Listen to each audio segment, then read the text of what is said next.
وہ ایک مسئلہ ہے مرحوم کے گھر کھانا کھانے کا فقہی حکم. یہ ایک عام طور پر کامن پیش آنے والا مسئلہ ہے. مرحوم کے گھر کھانا کھانا، اسے کڑوی روٹی یا کڑوا کھانا بھی کہا جاتا ہے. یعنی عرف عام میں اس کا ایک نام ہے کڑوا کھانا یا کڑوی روٹی. اچھا، اس کے اندر کیا ہے؟ اس میں یہ مسئلہ اس میں ایک ہے کہ اب جو ہے اس طرح کے کھانے لوگوں کو کھلائے جا رہے ہیں کہ لگتا یہ ہے کہ جو بیچارے تعزیت کے لیے آئے ہیں ان کو بھی جلدی مرحوم کے پاس بھیج دیا جائے اس قسم کے کھانے کھلا کر.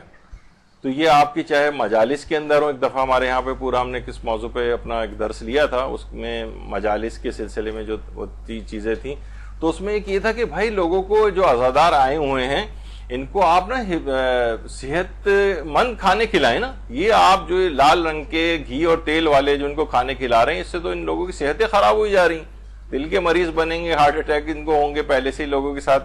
تو اس قسم کی چیزیں جو ہیں نہیں. تو لوگ اس میں یہ ہوتا ہے کہ لوگ عام طور پر اس طرح کے کھانے جو ہے پکوا کر وہاں پر بھیجتے ہیں، اور جو بھی بیچارے وہاں پر آئے ہوتے ہیں تعزیت کے لیے وہ یہ والے کھانے کھاتے ہیں، جس پہ میں نے تنزیہ طور پہ یہ بات کہی کہ ان کو بھی محروم کے پاس جلدی بھیجنے کا سامان ہو رہا ہوتا ہے. اچھا، اب دیکھیے ایران میں جو ہے یا بہت سی جگہوں پہ یعنی اس طرح کا بھی تو اہتمام ہو سکتا ہے نا کہ لوگ آئے ہو تو چلو اگر اب کھلانا ہی آپ کو ان کو تو کوئی بھی صحت مند چیز، ایک جوس کا پیکٹ ہو اور جناب اس میں کوئی ایک فروٹ وغیرہ رکھے ہوئے ہوں تو انسان کا اس سے گزارا ہو جائے گا. لوگ اس غم اور اس کی فضا کے اندر کوئی جو ہے وہ مرغ متنجن کھانے کے لیے تو عام طور پر نہیں آئے ہوئے ہوتے. تو اس طرح کا بھی اہتمام کیا جا سکتا ہے ابھی آگے چل کر. تو یہ کتنے دن عام طور پر اس کے اندر جو مسائل پیدا ہوتے ہیں کہ روایات میں اس کو زمانے جاہلیت کا عمل کہا گیا ہے، مرحوم کے گھر کھانا کھانے کو زمانے جاہلیت کا عمل. اور دوسرا ہے کہ غیر عقلی سنت اور طریقہ ہے. غیر عقلی یعنی ایک آدمی پریشانی کے عالم میں ہے، اس کے گھر والے غم کے عالم میں ہیں، ان کا دماغ کام نہیں کر رہا ہے، اور وہ جو ہے نا وہ آپ کے لیے کھانے پکوانے کے لیے یا کیٹرنگ کا سامان کے لیے اور اس کے لیے چاندنیاں اور پتہ نہیں کیا کیا چمچے کاٹے جو ہے اس کے دھلائی اور اس کے لیے اس میں مشغول ہو جائیں وہ لوگ. تو یہ ایک غیر عقلی جو ہے ایک طریقہ کار ہے. اور پھر اسی کے اندر کہہ رہے ہوں بھائی ذرا اچھی اچھی بوٹیاں تو نکال کے لانا، مثلا اس قسم کی جو چیزیں ہیں وہ عام طور پر.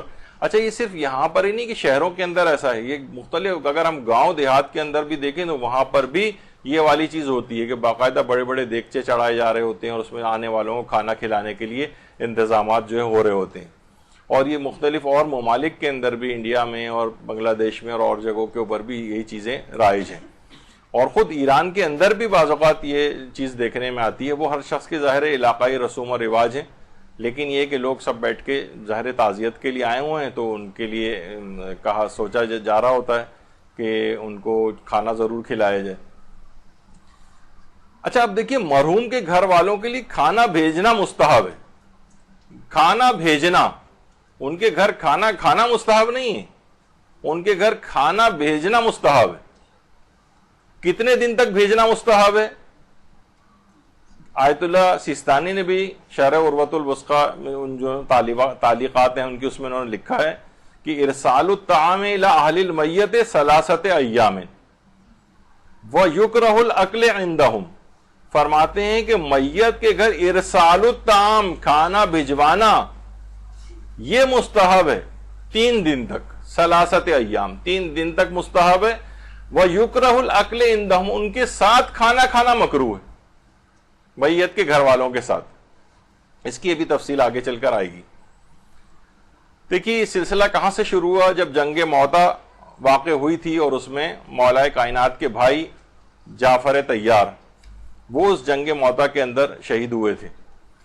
تو یہ جعفر طیار کا مزار ہے اردن کے اندر، اور یہ ان کی ذریعہ مبارک ہے جس میں ان کی قبر مبارک ہے.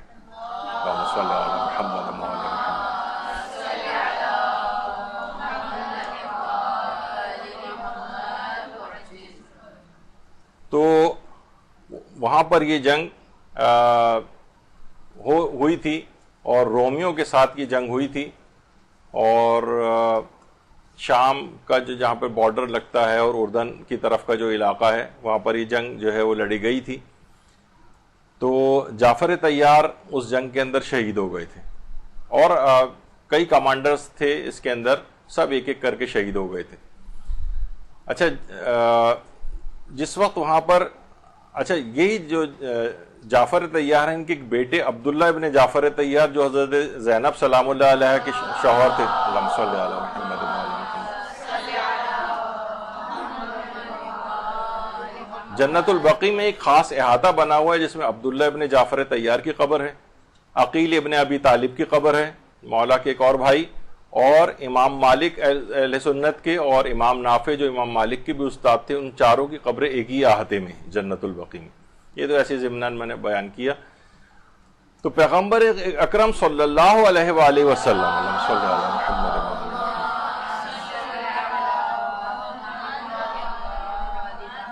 نے ایک جملہ ارشاد فرمایا کہ اصنعوا لآل جعفر طعاما, آل جعفر کے لیے یعنی جعفر طیار کی اہل خانہ کے لیے کھانے کا انتظام کرو. یہ جملے تھے پیغمبر اکرم کے. اور یہ والی جو احادیث ہے یہ خود ہمارے برادران اہل سنت کی صحیح ترمذی کے اندر بھی موجود ہے. اصنعوا لآل جعفر طعاما فإنه قد جاءهم ما يشغلهم, کیونکہ اہل جعفر کے لیے یا آل جعفر کے لیے کھانے کا انتظام کرو, کیونکہ وہ اپنے اس مصیبت میں یعنی غم میں مشغول ہو گئے, یعنی ان کو کھانے پینے کا ہوش نہیں رہا, تو تم لوگ ان کے لیے کھانا تیار کر کے بھیجو. تو ان کی بہت ساری کتابوں کے اندر احادیث کی یہ والی حدیث موجود ہے. اور اس کا آغاز کیسے ہوا کہ حضرت جعفر طیار کی شریک حیات اسما بنت امیس نے کہا کہ جب میں نے رسول خدا سے جعفر کی شہادت کی خبر سنی تو میں نے آواز بلند کی, واہ جعفر. اور رسول اللہ کی بیٹی حضرت فاطمہ زہرا سلام اللہ علیہ نے بھی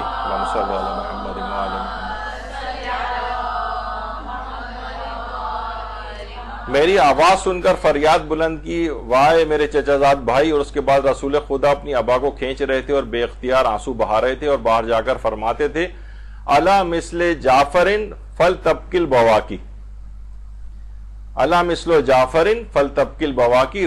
رونے والی عورتوں کو جعفر جیسے شخص پر رونا ہی چاہیے. یہ پیغمبر کے جملے تھے.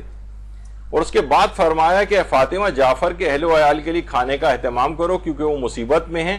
اسی لیے حضرت فاطمہ زہرا سلام اللہ علیہ نے 3 دن تک کھانے کا اہتمام کیا, اور اس کے بعد بنو ہاشم میں یہ رسم جاری رہی اور آج تک یہ جاری و ساری ہے. یہ میت کے گھر کھانا دینے کا آغاز, میت کے گھر کھانا بھجوانے کا آغاز, یہ پیغمبر اکرم کے اپنے طریقے سے واضح ہے کہ پیغمبر نے اس کا حکم دیا تھا. ایک چیز مشہور ہے کہ میت کے گھر میں چولہا نہیں جلنا چاہیے 3 دن تک, تو مکروہ ہے. یہ ایک چیز مشہور ہے لوگوں کے اندر, اس وجہ سے لوگ سوچتے ہیں کہ کیونکہ چولہا نہیں جل سکتا اس وجہ سے کہیں سے کھانا آتا ہے. تو ایسا کوئی مسئلہ نہیں ہے, یعنی ایسا نہیں ہے کہ وہ ضرورت پیش آئے تو وہ چولہا بھی جل سکتا ہے, وہ لوگ کھانا بھی چاہیں تو پکا بھی سکتے ہیں. اس کا مکروہ ہونا ثابت نہیں. مثلا چائے وغیرہ تو اگلے دنوں میں بنانی پڑ رہی ہے ان کو اہل خانہ کو, تو وہ چولہا جلا کے چائے بھی بنا سکتے ہیں. یعنی چولہے کا جلنا یہ مکروہ نہیں عام طور پر, لیکن عرف میں بہت سی جگہوں کے اوپر یہ چیز مشہور ہے. دیکھیے مصیبت زدہ شخص کو تعزیت پیش کرنا, اصل میں افراد جو وہاں پر آ رہے ہوتے ہیں جو بیٹھ کے کھانے بھی کھاتے ہیں وہاں پر, یہ مصیبت زدہ شخص کو تعزیت پیش کرنے کے لیے آ رہے ہوتے ہیں کہ اس کا اجر و ثواب بھی بہت زیادہ ہے, بہت زیادہ اس کا اجر و ثواب ہے. لیکن ایک الگ طریقے سے روایات کے اندر ہمارے چھٹے امام نے تعزیت کے معنی بیان کیے ہیں. ان سے پوچھا گیا تعزیت کے کیا معنی, تو آپ نے فرمایا اگر مرنے والے کی موت نے تمہیں خدا سے نزدیک اور گناہوں سے دور کیا ہے تو یہ مصیبت نہیں ہے بلکہ تمہارے لیے رحمت اور نعمت ہے. اور اگر تمہارے لیے نصیحت نہیں بن سکی ہے, تمہیں گناہوں سے دور نہیں کر سکی اور رب کے نزدیک نہیں کر سکی ہے, تو سمجھ جاؤ کہ تمہاری سنگ دلی اور دل کی سختی ہے اور میت کی مصیبت سے بڑھ کر مصیبت ہے, بشرطے تمہارے اندر رب کی معرفت پائی جاتی ہے. جو تم تعزیت کرنے کے لیے آئے ہو, یعنی تمہارے اپنے کردار کے اندر کوئی تبدیلی واقع ہو رہی ہے نہیں, اور یا وہی پرانی والی فسق و فجور والی زندگی ابھی اپنی آنکھوں سے موت دیکھی ہے, تم نے اس سے تعزیت کرنے کے لیے آئے ہو, تب تو تمہارے لیے یہ بڑی اچھی چیز ہے. لیکن اگر گناہوں سے دور نہیں کیا تو یہ مرنے والے کے گھر میں جو مصیبت آئی اس سے بڑھ کر تم خود ایک بڑی مصیبت کے اندر مبتلا ہو. یہ چھٹے امام نے تعزیت کا ایک بالکل الگ مفہوم اس کے اندر جو ہے وہ پیش کیا ہے. اور تعزیت جو انسان کر رہا ہوتا ہے اصل میں یہ اتنا بڑا ثواب اور فوائد مرحوم حاصل کر چکا ہوتا ہے کہ امام علی رضا علیہ السلام نے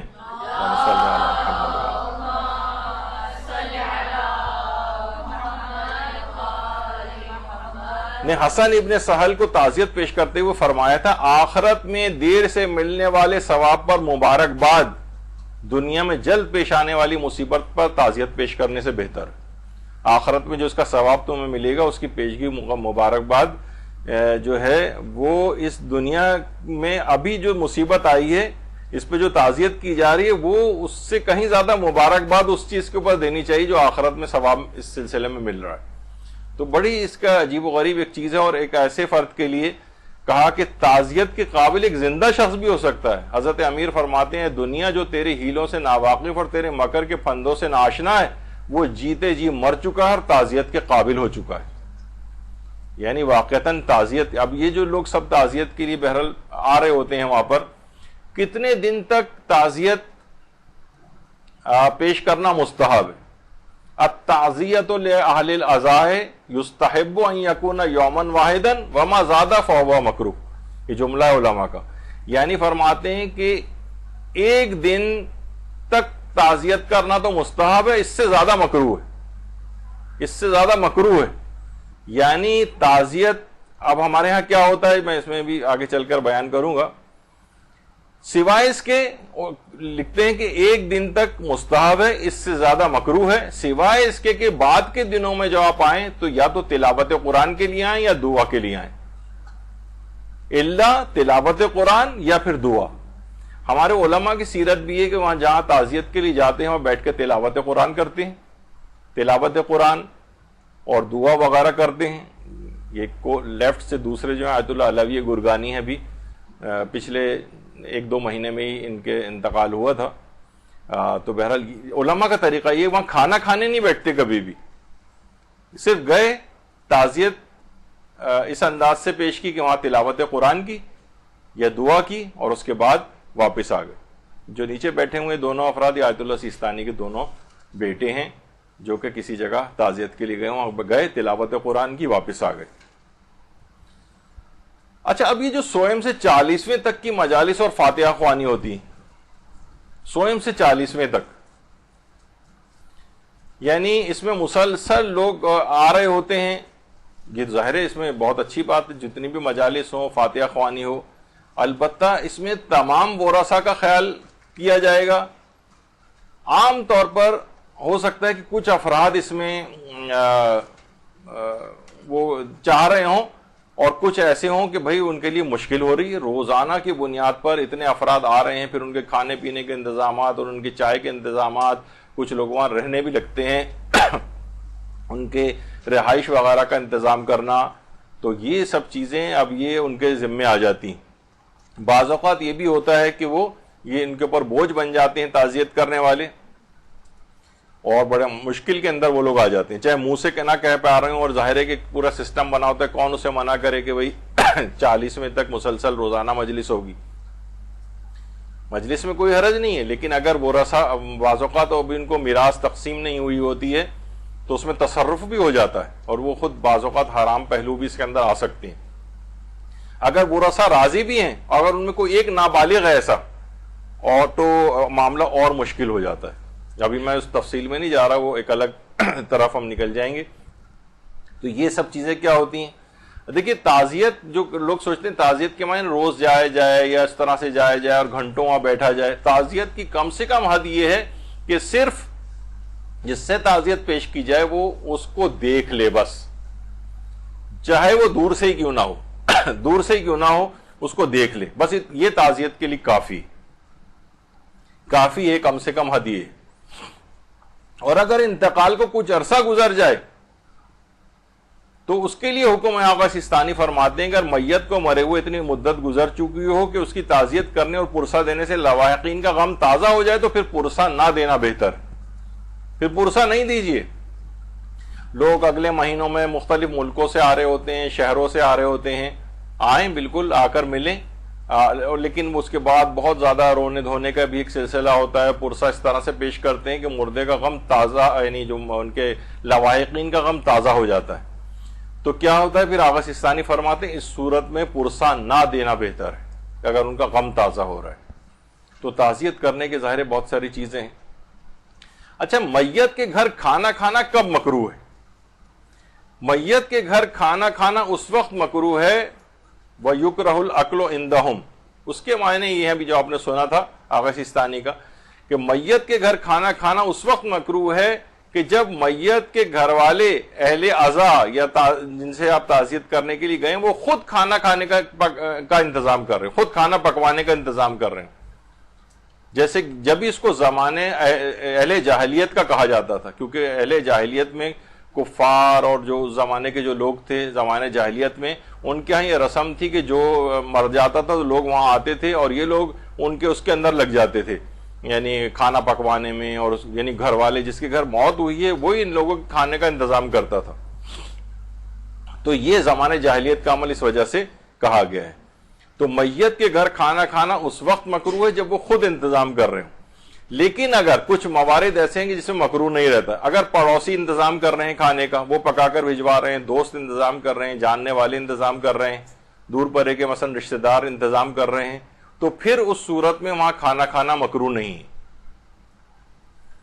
اس صورت میں مکروہ نہیں. یا مثلا اگر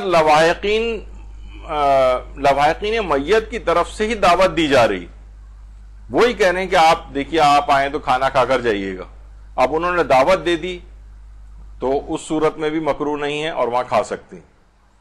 اگر اہل مصیبت خود کھانے پر مدعو کریں اور نہ کھانے پر گلا کریں, آیت اللہ بہجت نے بھی اپنے استفتاء میں لکھا ہے, یعنی وہ ناراض ہو رہے ہیں, مثلا ہم اکڑ کے کھڑے ہو گئے مثلا کہ نہیں ہاں تو کھانا کھانا مکروہ, بس ہم تو نہیں کھائیں گے, تو وہ لیکن کہہ رہے ہیں بھائی انتظام کیا ہے آپ کے لیے, آپ پلیز آ جائیں کھانا کھا لیں, اور وہ بیچارہ جو ہے گلا کر رہا ہو آپ سے, لیکن آپ تو اس موقع پر کراہیت ختم ہو جاتی. یعنی جب وہ خود ہی مدعو کر رہے ہیں آپ کو اہل مصیبت, اور وہ آپ کو کھانے کی پیشکش کر رہے ہیں اور نہ کھانے پر گلا اور شکوہ آپ سے کر رہے ہیں, اس صورت میں پھر آپ کھا سکتے ہیں. اور یہ بھی انسان کر سکتے ہیں, ایک اور صورت میں بھی مکروہ نہیں رہتا ہے کہ اگر مرنے والے نے خود یہ وصیت کی ہو, مرنے والا وصیت کر کے گیا ہو کہ میں اتنے پیسے چھوڑ کر جا رہا ہوں, میرے مرنے کے بعد جب لوگ آئیں تعزیت کرنے کے لیے اور وہ اتنے دن تک آئیں تو میں اپنے مال سے وصیت کر کے جا رہا ہوں اتنے پیسوں کی کہ ان پیسوں سے جو ہے ان لوگوں کے لیے کھانا پکانے کا انتظام کیا جائے, ان کو کھانا کھلایا جائے. اب اس وصیت کے اوپر عمل ہوگا اس کے 1/3 میں سے, یعنی وصیت کے صرف 1/3 حصے سے ان وصیتوں کے اوپر عمل ہوگا. تو انسان ان معاملات کے لیے وصیت کر سکتا ہے, اور اگر وصیت کر کے گیا ہے تو پھر وہاں کھانا کھانا مکروہ نہیں ہے. اچھا, اب یہ جو مکروہ قرار دینے والی روایت ہے جس میں اسے زمانے جاہلیت کا عمل قرار دیا گیا ہے, اگر ویسے اس طور پہ بھی دیکھیں تو یہ روایت ثابت نہیں ہے چھٹے امام سے, اور یہی وجہ ہے کہ آیت اللہ ناصر مکارم شیرازی وہ بھی میت کے گھر کھانا کھانے کو مکروہ نہیں سمجھتے ہیں, اور رہبر معظم آیت اللہ خامنہئی بھی میت کے گھر کھانا کھانے کا جو کراہیت ہے ان کے نزدیک ثابت نہیں ہے ان کے نزدیک. آیت اللہ سیستانی نے ایک مختصر سے اپنے استفتاء میں تو اس کو مکروہ کہا ہے, لیکن ایک تفصیلی فتویٰ جو خود مدرسے ہی نے ایک سوال بنا کے بھیجا تھا, ابھی میں آگے چل کے پڑھ کے سناتا ہوں آپ کو, اس میں انہوں نے کہا کہ فقہا یہ فرماتے ہیں کہ یہ عمل مکروہ ہے, لیکن یہ دماغ میں رہے کہ جب بھی مجتہد کسی بھی چیز کی نسبت اپنی طرف نہ دے, یعنی اگر ان کا اپنا فتویٰ ہو کہ مکروہ ہے تو وہ لکھیں اس بات کو کہ ہاں یہ مکروہ ہے. لیکن آیت اللہ سیستانی نے بہرحال لگتا یہ ہے, لیکن بہرحال مختصر ایک استفتاء میں تو انہوں نے مکروہ کہا ہے, لیکن جو تفصیلی فتویٰ آیا اس میں دیگر فقہا کی طرف اس بات کی نسبت دی, اپنی طرف اس لحاظ سے نہیں دی ہے. لیکن پھر اس کے بعد بھی یہ مسئلہ اس لحاظ سے حل ہو جاتا ہے کہ آیت اللہ سیستانی بھی کہتے ہیں اگر کسی اور نے مدعو کیا ہے, یعنی خود اہل عزا ہی نے, یعنی یا کسی اور نے کھانے پکوا کر بھیجوائے ہیں, اہل مصیبت نے کھانا نہیں پکوائے, تو پھر وہاں کھا سکتے ہیں. خیر ابھی تفصیل آگے آئے گی. اب مسئلہ ایک اور بھی چیز ہو گئی, کڑوے کھانے کی کچھ لوازمات بھی ہو گئے. پہلے تو یہ کہ چلو مختصر سا کوئی ایک سالن اور ایک روٹی بنا کے کھلا دیا جائے یا کوئی ایک ڈش. اب اس کے ساتھ کیا ہونے لگا کہ چاول بھی ہونے چاہیے اور ایک روٹی کی کھانے کی بھی ایک ڈش ہونی چاہیے, اور پھر میٹھا بھی بہت سی جگہوں کے اوپر شروع ہو گیا ہے, اور پھر چائے بھی اس کے بعد ہونی چاہیے، اور اس کے بعد پھر ظاہر مہمان آ کے رک رہے ہیں تو صبح دوپہر شام اور کئی دن تک اگر رک رہے ہیں، شہر سے باہر سے بھی آئے ہوئے ہیں، تو یہ لوازمات اس کے بڑھتے چلے جا رہے ہیں، ان لوگوں کو برڈن ہوتا چلے جا رہا ہے۔ کتنے ایسے افراد ہیں، یعنی میں ذاتی طور پر میرے پاس آئے ہیں لوگ پریشان ہو کے کہ رشتہ دار مہمان گھر پہ آ گئے ہیں اور عزت کا معاملہ ہو گیا ہے، ہم لوگ اتنا افورڈ نہیں کر سکتے ہیں، تو کہیں سے کوئی پیسوں وغیرہ کا انتظام ہو جائے۔ یعنی یہ چیزیں اب خالی اس طور پر نہیں رہی ہیں، بلکہ یہ ایک عجیب ایک لوازمات اس کے اندر جو ہے وہ آتے جا رہے ہیں۔ اور 100 سے 40ویں تک کی مجالس اور جو فاتحہ خوانی وغیرہ ہے، اس میں بھی ایک برڈن ان کے اوپر آنے لگا ہے، یہاں تک کہ ان کو قرضے لے کر بھی، اچھا کچھ تو ایسے بھی ہیں کہ ایک صاحب میرے پاس آئے تھے کہ وہ ایک بہت ہی نامی گرامی صف اول کے ذاکرین میں جن کا شمار ہوتا تھا، ہمیں ان سے 100 کی مجلس پڑھوانی، لیکن پیسے نہیں۔ تو بھائی ان سے کہا پھر ایسے اتنے زیادہ پیسوں والے سے آپ کو پڑھوانے کی ضرورت کیا ہے؟ کہا کہ نہیں، بس ہمارا دل چاہتا ہے کہ وہ ان کی مجلس پڑھیں، لیکن پیسے ہیں ہی نہیں۔ ایک تو اس طرح کی چیز ہے، لیکن ایک یہ کہ چلیں جو اتنی زیادہ تعداد کے اندر جس کو وہ افورڈ نہیں کر پا رہے ہیں، انہیں قرضے لینے پڑ رہے ہیں، تو بہرحال یہ اتنا بڑا مسئلہ مشکل ہو جائے گا افراد کے لیے بھی کہ جو وہاں پر اتنے دنوں کے لیے بار بار ان کے گھر آتے ہیں، روزانہ کیونکہ دینے والے بھی صرف 3 دن تک کھانا دینے کا حکم ہے، اس کے بعد سے لے کر 40ویں تک تو کوئی کھانا نہیں دیتا۔ پھر یہ لوگ ان بیچارے اپنے طور پر انتظام کر رہے ہوتے ہیں گھر والے، اور ہر کوئی اس کو افورڈ نہیں کر پاتا اور ادھر ادھر سے قرضے ورضے لینے پڑتے ہیں، تو یہ ایک بڑا مسئلہ ہے۔ مرحوم کے لواحقین کے لیے دیکھیں، مرحوم کے لواحقین پہلے سے مشکل میں ہوتے ہیں۔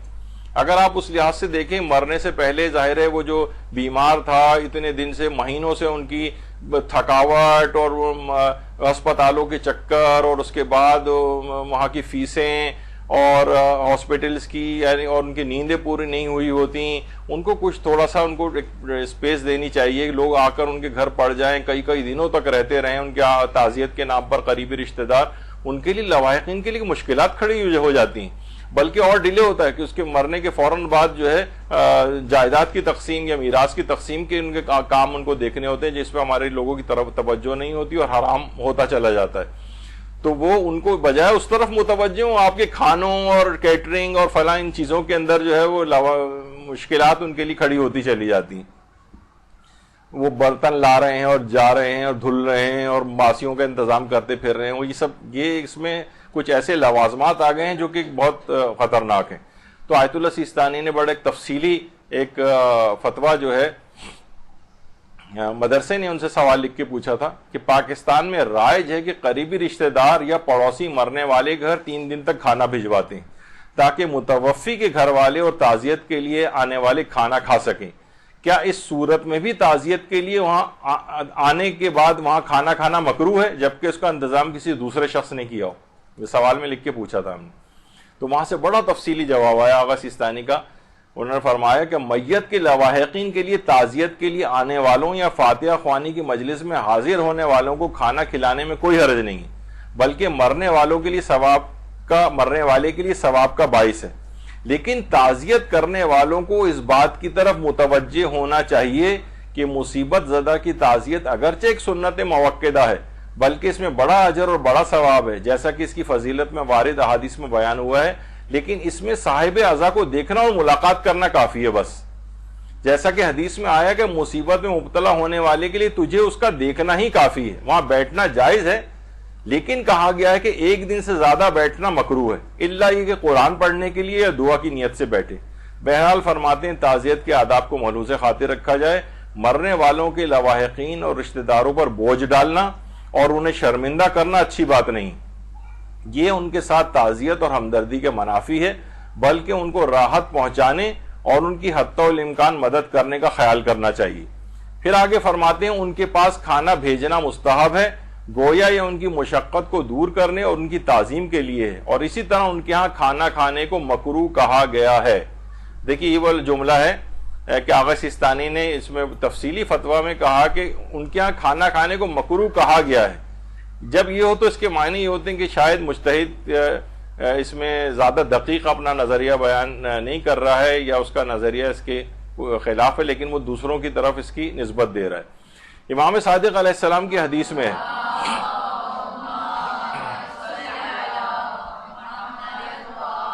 مصیبت زدہ لوگوں کے پاس کھانا زمانے جاہلیت کے لوگوں کا کام ہے.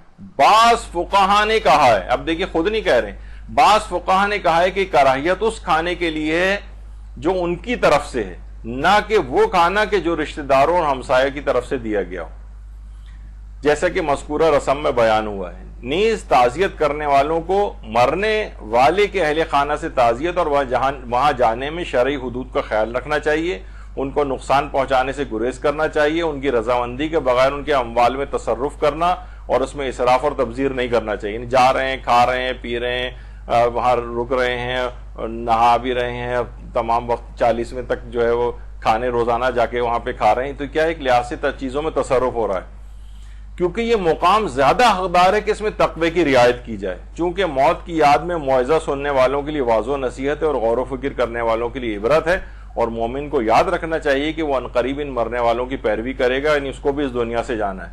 بس اسے چاہیے کہ اپنے دین کی جس طرح سے بھی وہ حفاظت کرے, اور اس معاملے میں غفلت اس اچھی اور نیک سنت کو بگاڑنے کا باعث نہیں ہونی چاہیے, جو مرنے والے کے خاندان کی حاجت روائی, ان کو آسانی فراہم کرنے, ان کی تعظیم کے لیے ہے. چونکہ اس صورت میں الٹا ثواب ضائع ہی ہو جائے گا اور برکت ختم ہو جائے گی اور تفرقے اور دوریاں ایجاد ہوں گی. واللہ عالم, خدا آپ کی توفیقات میں اضافہ فرمائے اور تاریخ استفتاء وغیرہ.